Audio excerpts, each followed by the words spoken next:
Would I ever want the NHS to go? No way. I'm from the NHS. I love the NHS. How do you get resilience? Hard times often create innovations. You can understand why people get stuck in systems, why sort of employ a specialist or an expert on something and then tell them how you want them to do it. They really have invested millions in the UK. I wouldn't have been able to afford to go to university. And actually you can't treat behaviour. You need something like positive behaviour support, but it's good for your business to look after your colleagues. Voices of Care, the healthcare podcast. Rebekah, a pleasure to have you on Voices of Care. Thank you so much for making the time to come and join us. Thank you for inviting me. Really privileged. No, it's a privilege of ours. Now, Priory Group is known so well, hugely respected, particularly around your mental health and wider social care services. I wanted to start with mental health. Mind and the Centre for Mental Health produced a big report, the big mental health report back in November 24, painting a really worrying picture around a mental health crisis that we have. You agree, of course, that there is a crisis and the extent of it? I mean, it's huge. I mean, I really welcome that report and they put it in front of everybody and we do need to pay attention to it. They are canvassing the views of people across this country. And I haven't heard it being spoken about enough, actually. I mean, the staggering figures of 1 in 4 people will have a mental health problem at some point in their life. That's all of us affected by it. And the number of people that are dying in 23 alone, 6,069 people died by suicide, 75% of those men. We need to be doing more in this country. No, absolutely. And I think the other picture from an economic perspective, not just the human aspect around this, is I think the estimates are around £300 billion to the economy. So it has a huge impact, not just for the families, but of course for all of us. Yes, yeah. And at Priory, I mean, we really invest in mental health first aiders, lots of programs for our colleagues, because we realise it's not just the right thing to do, but it's good for your business to look after your colleagues because then they really enjoy what they're doing at work. So, I think it's everybody's issue to look across the piece and see what we can do about mental health. No, absolutely. And taking a broader picture, your own career, I think you've been at Priory now, I hate to remind you, I think you're into the second decade there, 13 years. And prior to that, about 14 years within the NHS. So you're in a uniquely positioned to comment across the whole piece. We've got a government that's dedicated to a mission in healthcare, transforming. And I'd like to tackle that, both aspects of NHS and social care. But Priory, in a sense, is almost uniquely placed because mental health you're very well renowned for, but you have a much broader offering, which many people still outside the sector don't know, across social care. Yes, we have 200 care homes, residential for autistic people and people with learning disability. We did used to have older people's homes as well, but that's not part of our core business. And of course, supported living, which is hugely important for people to live independently as they can. And you provide both mental health and social care across all 4 nations. We do, yeah. So let's tackle the NHS if we start there, just briefly. A 10-year plan is in the offing. You came out last year, I think, around the change of government and set out a number of priorities that you'd like to see for the NHS and for social care. Let's talk about the NHS. What are perhaps one or two of the key things? You talked about very powerfully around the idea that actually the current NHS and social care system is unsustainable without fundamental reform. And you highlighted the role of regulation. Yes. I've recently met with the new CEO for CQC, for example, and we've got 7 different regulators across Priory. I think they've got things to learn from each other. I do think providers are frustrated at the moment with some of the regulation, especially in the UK, that stops innovative work being done. And I think the regulators, there's a real mindset now to try and work more with providers than they have been in the past. They're kind of learning their lessons from that. And I think that'll free us up to be able to meet a diverser needs group. Absolutely. And Julian has been a guest of ours here on the podcast and brings a wealth of experience. Yes. But as you say, his background is not in social care, but he will be taking soundings from, of course, yourself and other leaders. You also talked about, this is for the NHS, that we always think about the acute hospital setting when we talk about the NHS. Now, I know there's a mission to shift that to prevention, but in your manifesto call, you also emphasised that mental health, going back to this crisis, must be given prominence in any 10-year plan. Yes. I think what we're seeing at Priory now is because of the shift to community, we're really supportive of that. We don't want people to be in hospital any longer than they need to. As a mother of children myself, we want people. I get where everybody is saying about out of area placements, and we want to work with the NHS to be able to provide that. That's not just Priory, but all the other independent mental health CEOs as well.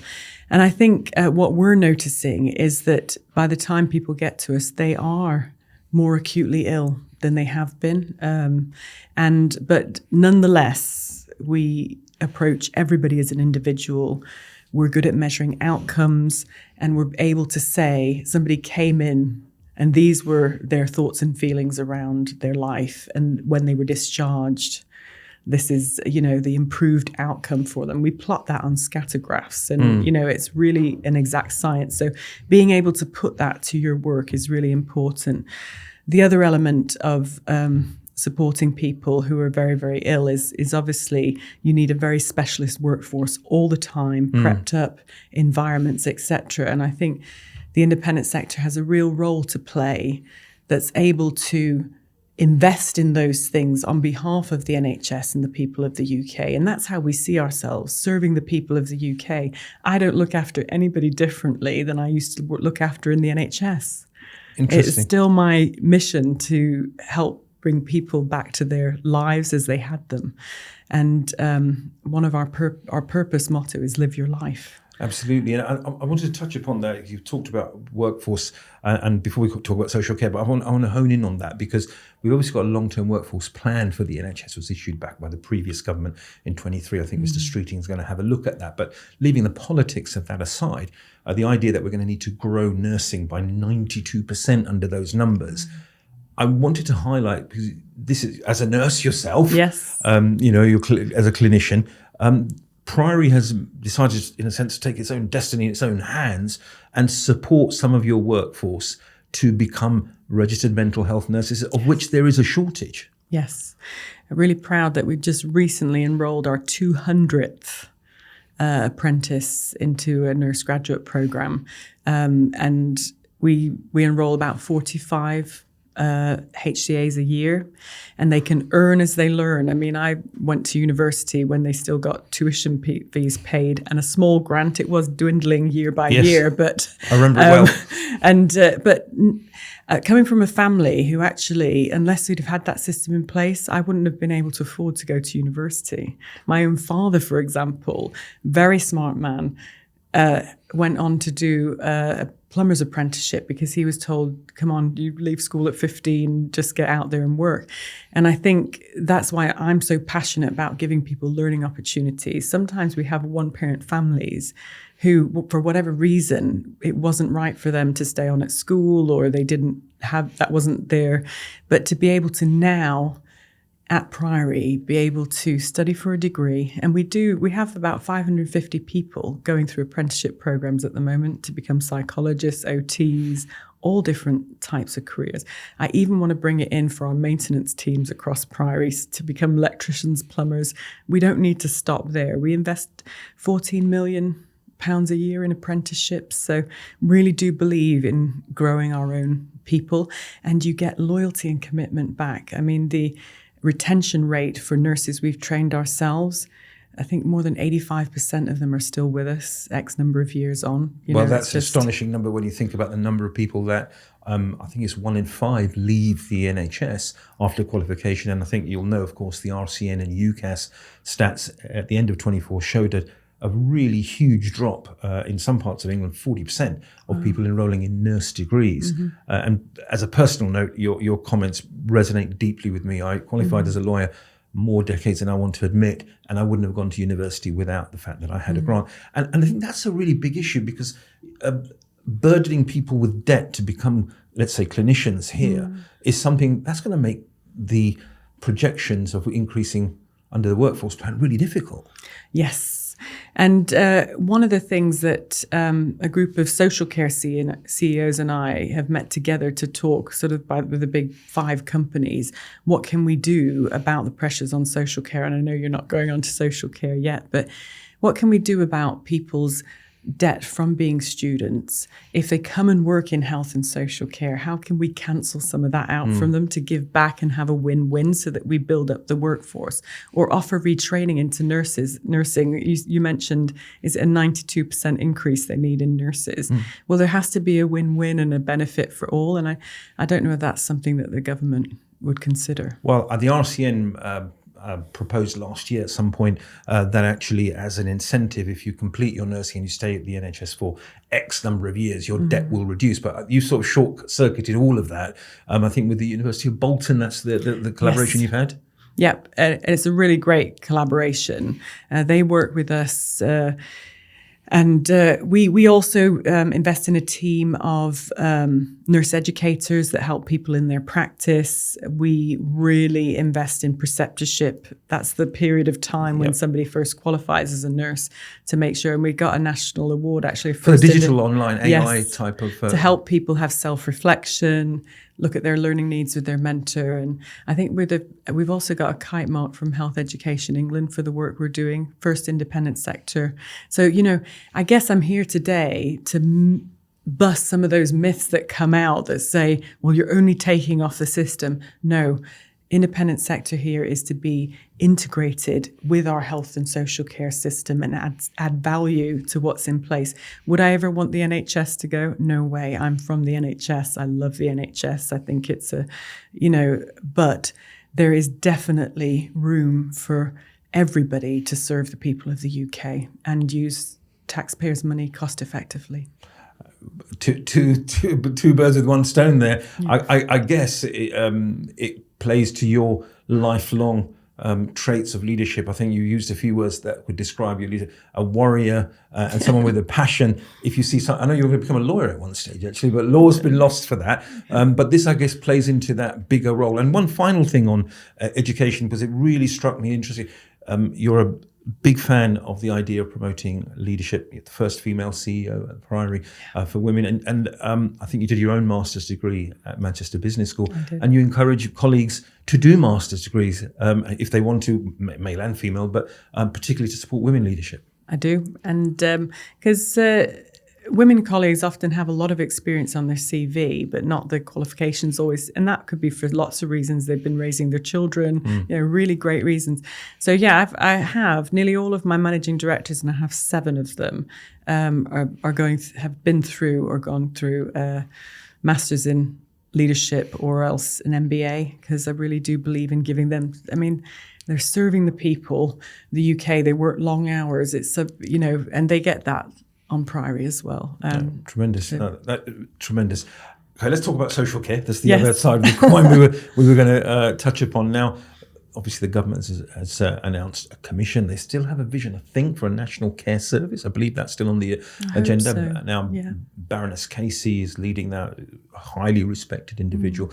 Now, in your manifesto call back last year around social care, there were a couple of things that you highlighted very, very powerfully. And I think one of them was the idea, and we might as well get straight to it, whatever policy or provision, the true cost of care and funding can't be avoided. Yes. And I think there's a difference between older people's services and also working age adults who we look after in the social care sector.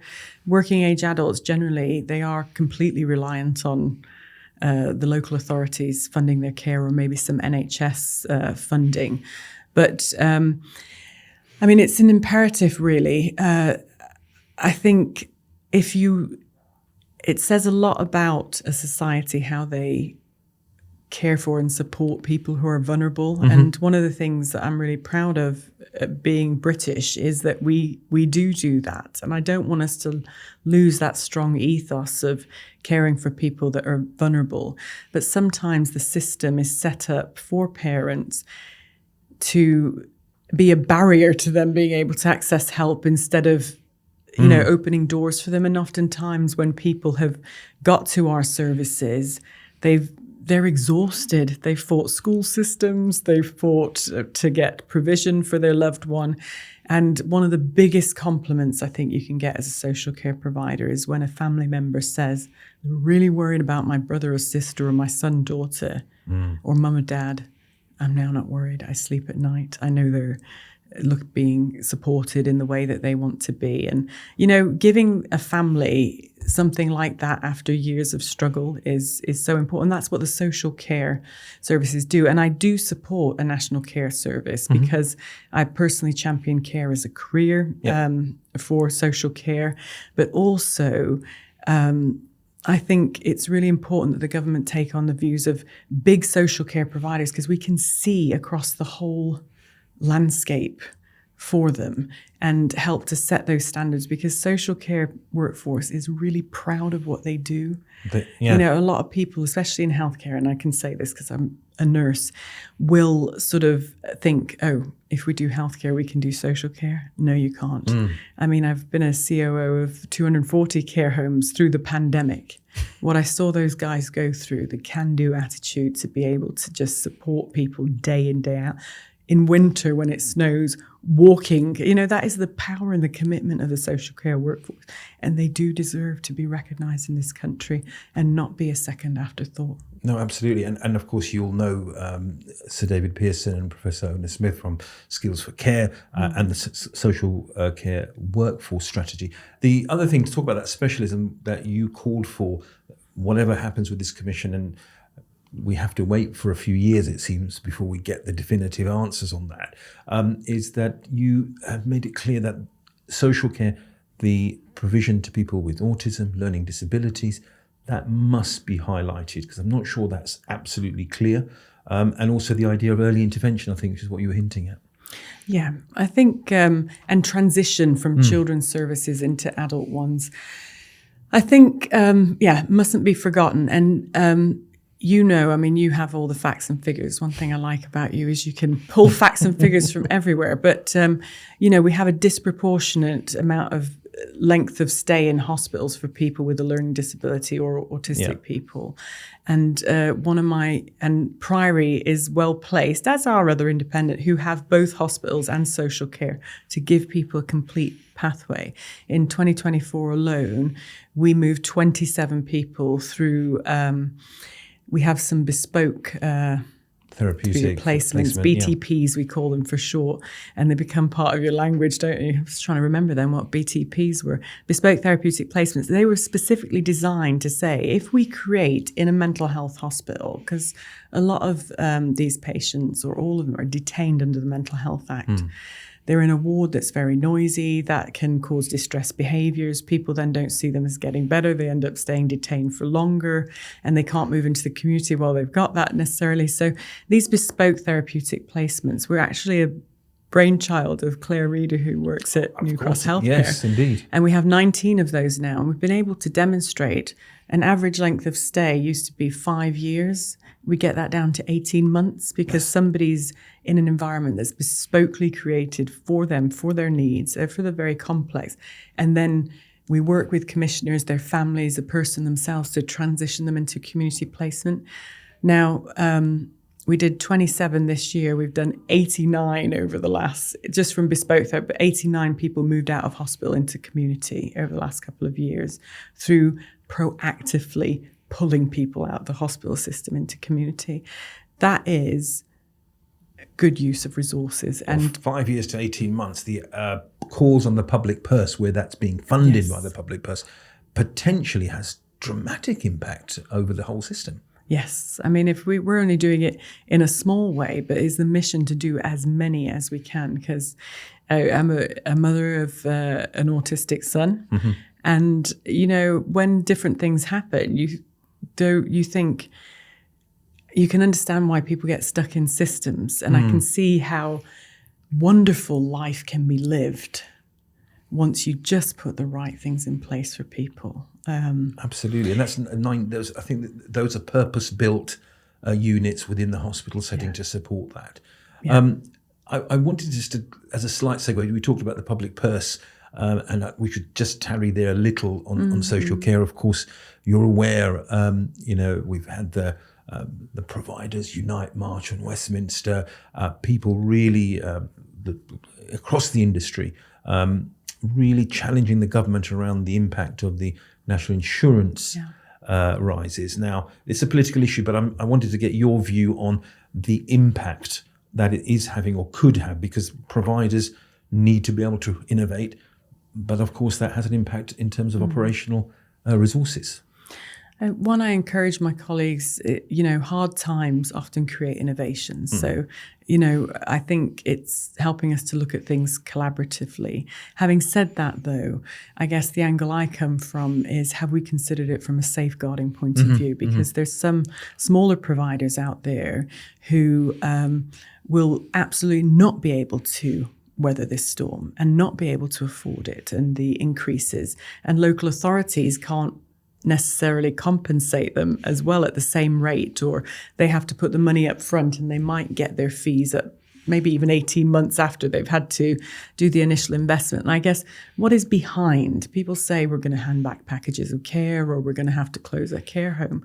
Those are real people's lives who might have lived there for 20 years, who are feeling very safe and living a wonderful life with their team that are supporting them. And that is what's at stake here by not funding care appropriately, that those vulnerable people lose their home where they're very supported and cared for and might be moved elsewhere. No, thank you for painting that. I think so much of the debate at the moment is the narrative has been around numbers and figures and economics, and quite rightly, but there's a human cost in any of the impact. If that doesn't mean that providers have to give packages back, or smaller providers can't weather the storm, I guess this will carry on as a political debate. That leads me nicely on to the issue around the role of the independent sector in the UK healthcare ecosystem. It's not without controversy, even though social care for adults was outsourced. I hate to remind you, a year prior to you going to Liverpool to start your nursing degree, so 32 years ago, the independent sector's played a ubiquitous role. But that's not always been accepted. We've got West Streeting at the moment promoting the use of private hospitals to support elective care and the NHS being reduced. Amanda Pritchard in February on record as being open to the use of private capital for funding of the NHS. So their private sector seems to be acceptable. I also want to get your view on that, because one of the election manifesto calls you had was to not criticise outsourcing and to honour the role of the independent sector. Do you think are we getting there? Is that beginning to change that narrative? Not sure. I'm not sure. I want us to get there. I mean, Priory is part of a European media group. Yeah. Yep. And we have hospitals in Germany and Spain.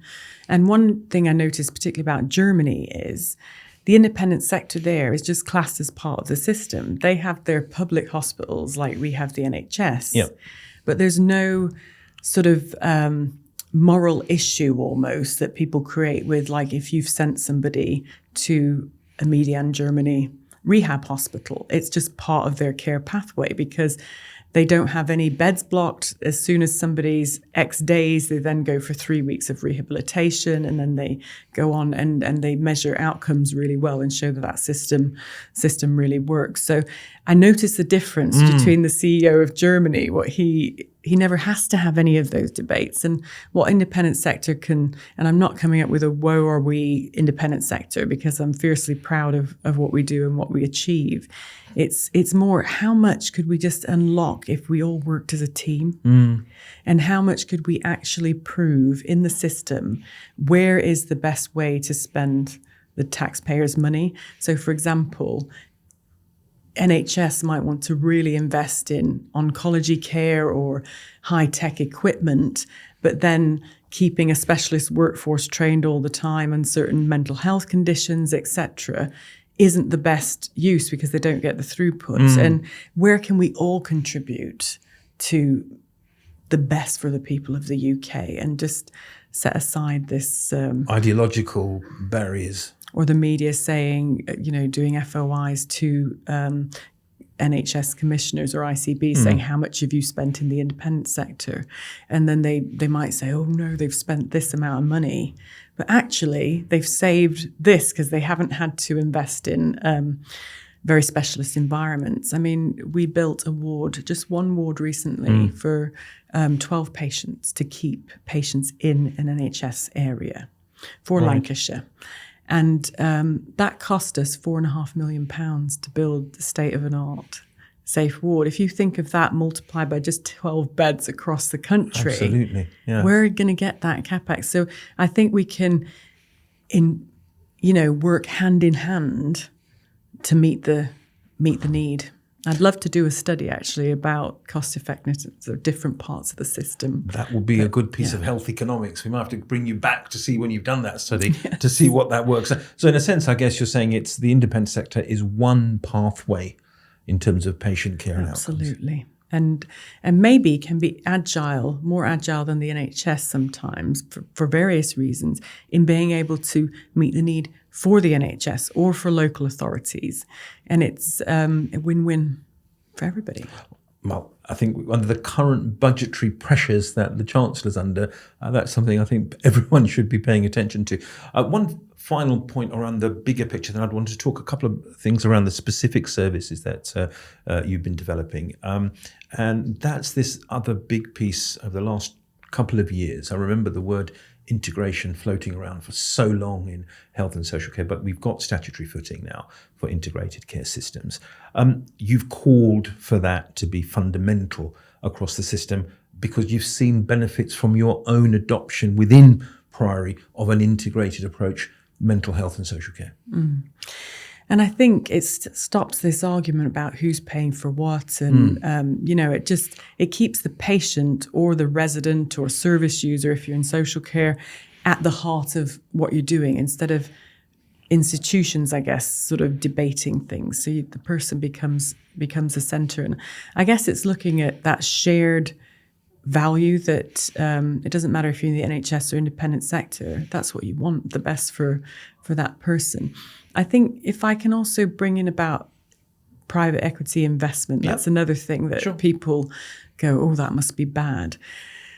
I think it's really, since I've been CEO of Priory for 3 years, we've got private equity investors, and they really have invested millions in the UK that we wouldn't have had otherwise.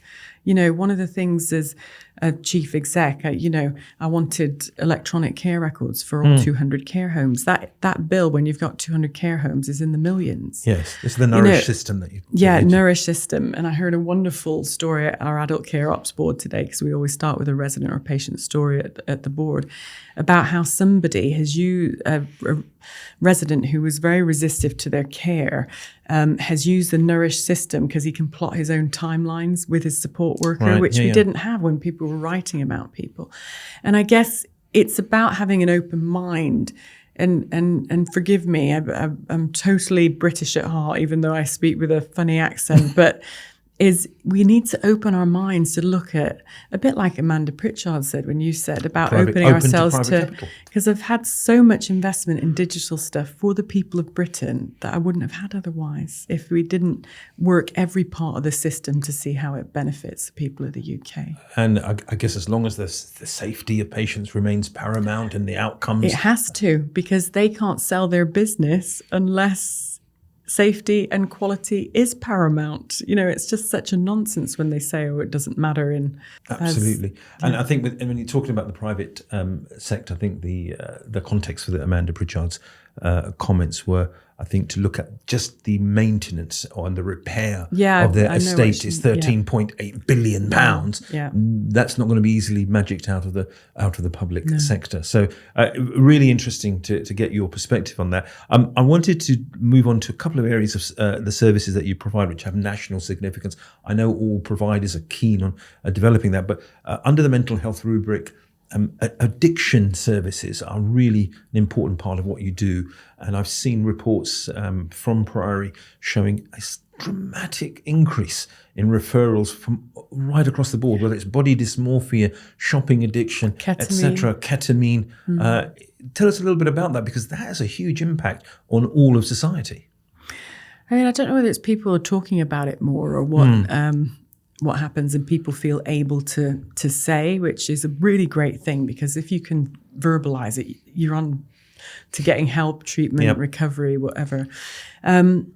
I mean, it's a huge passion of mine, the substance misuse, because I've been a community nurse before, been a health visitor actually in Liverpool, a city, I think you started Liverpool, there. in a city, Manchester, and seeing how mental health and also substance misuse just creates families families fall apart. They might get into criminal activity, or social services are burdened with child welfare issues or things like that. And I don't think anybody means to get themselves into that place. They're often treating a hurt that they have or something. Could be low self-esteem. There's a number of fundamental factors. Absolutely. And we don't believe it's a behaviour at Priory. We believe that is a comorbidity with a mental health problem and substance misuse. So whatever we can do in this country, and I don't think we've cracked the problem at all, to help people with that, the economic benefits of people living healthier lives physically, socially, within their communities can only help our country. I think reduce spend on negative things. Yeah, and I think just one other thing on the addiction, because we could talk about that a lot. It's such a huge issue, and I know you're so passionate about it. But I noticed the work that you've done with alcohol misuse. I mean, the tragedy of, I think the number, and this is an underestimate if you look at the effects, 10,000 lives we're losing per annum from alcohol. I think it's like the biggest killer of people within a certain age group. I can't remember the figures, but but that's not talked about either, because people see it as a behaviour that somebody should be able to stop. And if we look at it as an illness, we have a different perspective on it, and it's actually an illness that you can never be cured. And I guess that's part of the bigger story of taking the stigma away from all of this, which is what you're talking about. The specialist service you talked around autism, you have that very personal and professional motivation there, people with learning disabilities, the numbers of people with autism, and in fact, the number of people waiting for referrals when autism has increased enormously. Let's go back to how important your work in getting the right settings are and the right treatment. You've talked about the therapies that you've already talked about, but you've also instigated behavioural support for your staff to specialise in this area? Yes. Can I give you an example Please. of a young man who really inspired me? We'll call him Charlie just to keep it. Years ago, it might have been 6 or 7 years ago, into one of our care homes, a young man was placed, Charlie, 19, had 17 failed placements in his short life up to 19. That's rejection after rejection after rejection after rejection. And in social care style, we all, right, how can we help? He's autistic, complex behaviours, couldn't hear very well in one ear, so once you learned all those things about him, and I realised I had lots of challenges from the colleagues at this care home saying he goes or we go, and I said, well, he's staying because he's had a lot of people saying you go, and we're gonna, and I personally, and so did my managing director there at the time, went at weekends, put in extra support. We managed to support him for about 15 months, I'd say. And then I realised that we weren't set up to look after somebody like Charlie, even though we really wanted to help him and we didn't want him to go back into hospital. He ended up back in hospital. And from that, I said, what can we learn? And so set up a pioneering role called an Assessment and Transition Director for Complex Autism, with their role to help care homes take people directly from hospital, have a case management system almost, and be able to go ahead by looking at the environment, train the colleagues beforehand, be there with them to prevent placement breakdown. And I'm really proud that we really have reduced placement breakdown by over 50%. From one year to the next, we're getting better all the time because of investing in things like positive behaviour support, these roles that will support colleagues. But I went to look at a hospital that we were looking at to possibly acquire. And as I'm walking through the wards, so not part of Priory, I saw Charlie. He looked thin, pale, and I just thought, oh my goodness, has he been here the whole time? This was about 3.5 years ago, 3 years ago. And I remember saying to them, he really likes tuna sandwiches, because they were saying he doesn't eat, and he likes Pringles. If you make him a tuna, he really loves those. And actually, it's our great privilege that we were able to support him again in one of our bespoke therapeutic placements. He rides his bike around the grounds of where he is. He always has a tuna sandwich, sometimes in the basket of his bike.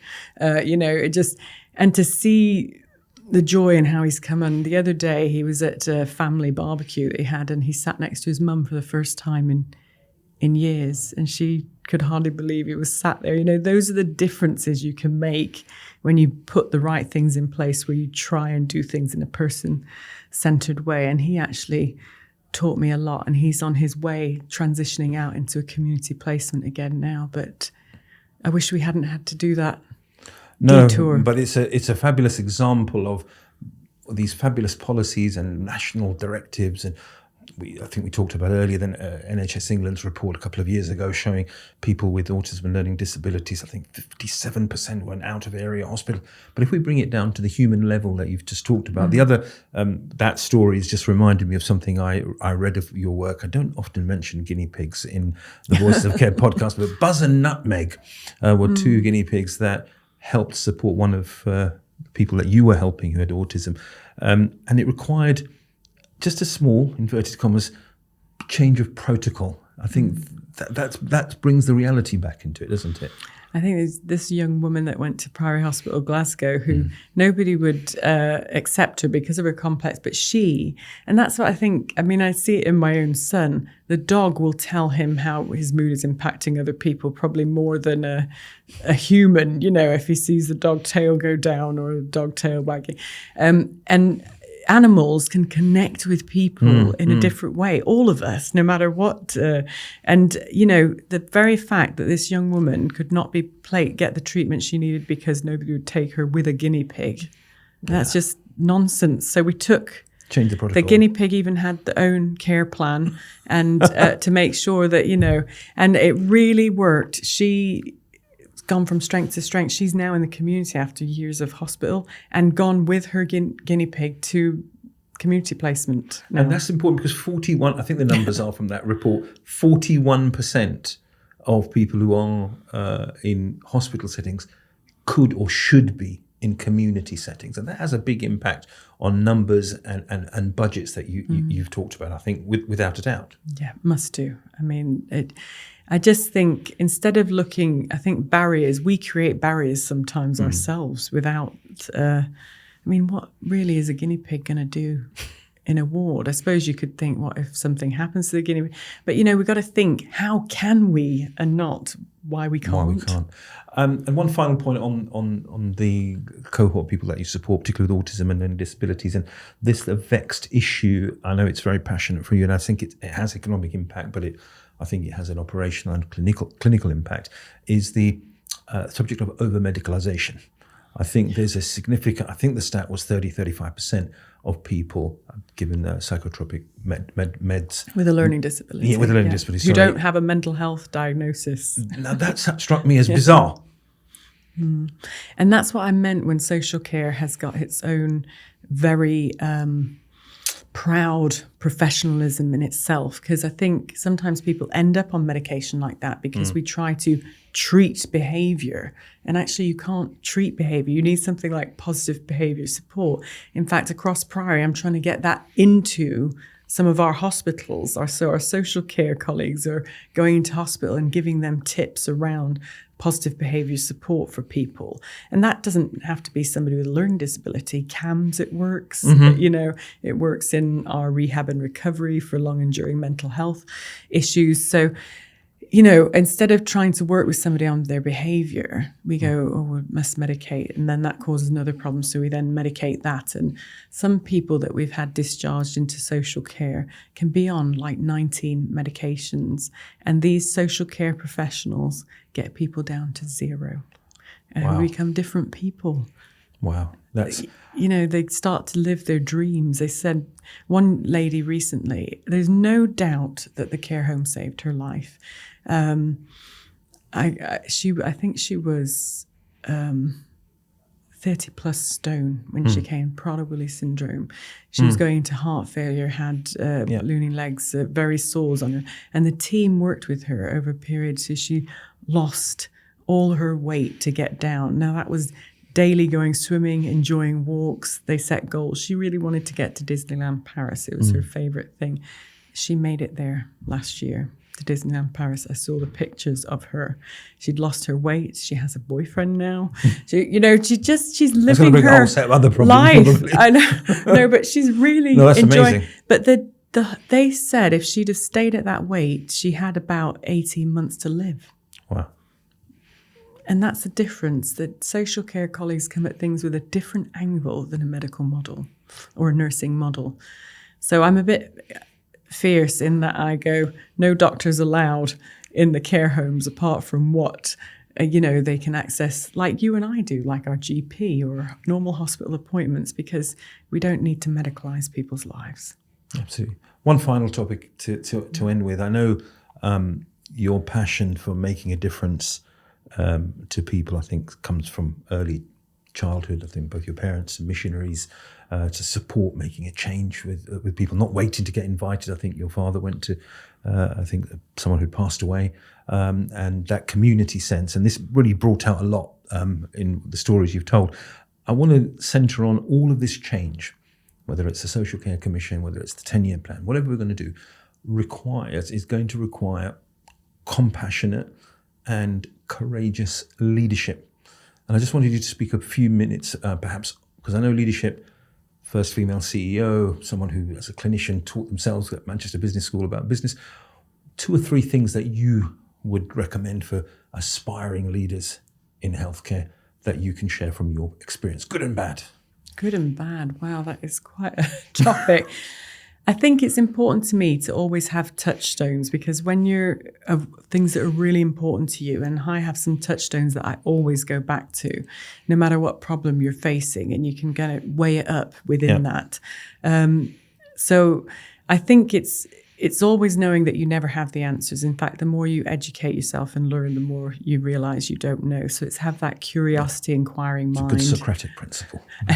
And know the people. Yes. And transformational leadership is hugely important. Inspire people, because we know we can't create change unless they own it in their hearts and minds. Otherwise, just somebody telling you what to do, and when they move on, it rebounds back to exactly. So we've got to ignite the passion in people and about what's possible. I think resilience is hugely important for leadership, especially in this climate.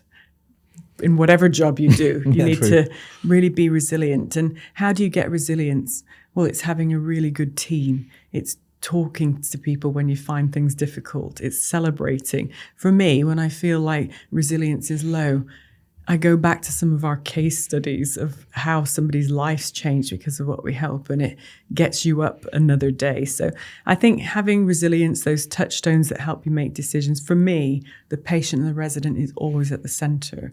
And there's always lots of reasons why you can explain why an organization has done something, or maybe why a colleague didn't do the right thing. But if it wasn't the right thing for that resident or patient, then we have to deal with that, and there's consequences. So having that person always at the center helps you make decisions in the organization. And I think if it was you or I and our loved one, and you'd want a leader to say those kind of things, wouldn't you? Because they're not putting their organization above your loved one.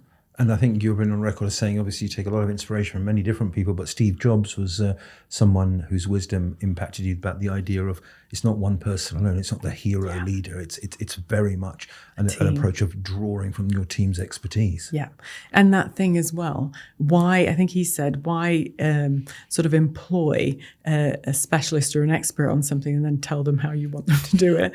I listen to my team. I acknowledge their expertise. And, I really believed in shared governance and devolved leadership. And we have an excellent team at Priory, actually, of leaders who are really all after the same mission to make things better for the people of the UK. And one final point to the government, I think you've been going back to your manifesto, we're in a period of profound transformation. You encouraged and implored that we should all sit around the table from all parts of the healthcare ecosystem and share wisdom. Share wisdom. And I guess for me, and it works both ways, is being willing to listen. As soon as somebody thinks this is the way or this is the only way or we know better, you've lost. You lose sight of your mission. But if we can all think around shared values that we're able to achieve things, I think that is, and I often talk to a lot of important people. I don't know whether they always listen.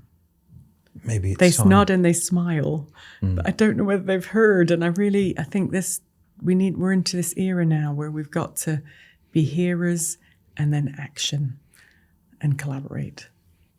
On that very visionary note, Rebekah Cresswell, thank you so much for giving us your time and your wisdom. Thank you very much. My pleasure. If you've enjoyed this episode, please like, follow, or subscribe wherever you receive your podcasts. And if you want to learn more about how we're really turning the dial on the health and social care debate, please visit newcrosshealthcare.com/voices of care.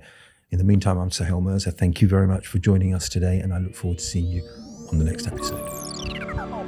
Voices of Care, the Healthcare Podcast.